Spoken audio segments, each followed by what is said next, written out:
biji le. Biji. Cut way in ruminate.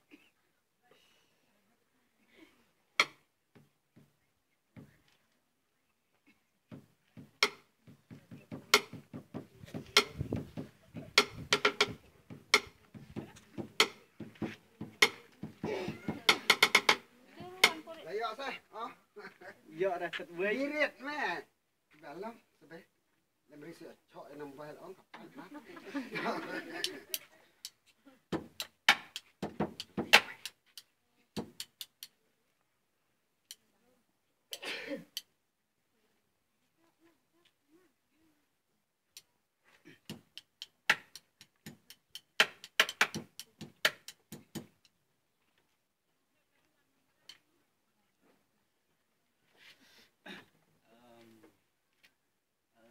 My name is Nevanius, and I also known as DJ Kindred, and I thankful for the moral that I get today, and sadly because I never sing the Kasi song, I feel sad for that because there's no one of my friend who teach me to compose the Kasi song, but still even though I tried to become a DJ Kindred, but still I sing only Jaintia song. So now let me show you the bass when I play in this table. So since I know how to play only the drums, we don't have the real drums, so we play on the table. I play on the table. I mean to say, sorry, I play on the table. So I get only the bass and hi-hat and the snare. There's no toms, there's no cymbals, there's no bass with stem through the leg.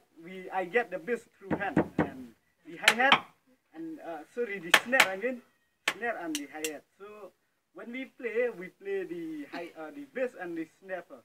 When we play slowly like this.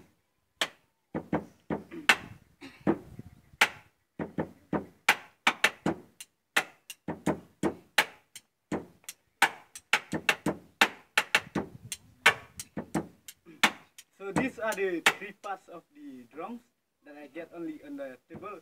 But in the real drums, there are many parts. There are toms, there are cymbal, there are snare also. There are many parts that I don't know how to give a name. So right now I'm going to sing the slow song that's called Hey Sur Hitam. Hope you guys, ladies and gentlemen, will like it.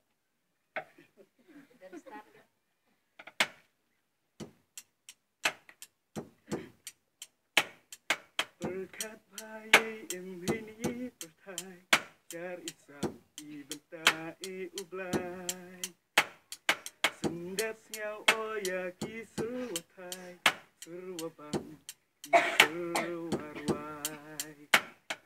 Lada emoha perdi kuslai, bun sin ngeni mensin heirwai.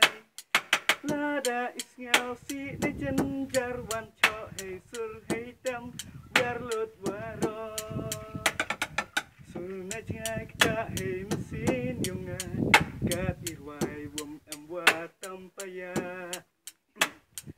Kibru kimrat wa kisim kido jar laki sur ngau suk ngau cho.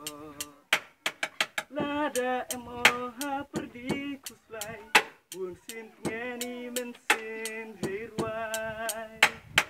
Lada isngau si nejen jarwan cho hey sur hey tam biar lut waro. Berkat bayi ini pertai, jar isap ibentai ublai. Sendas ngau oya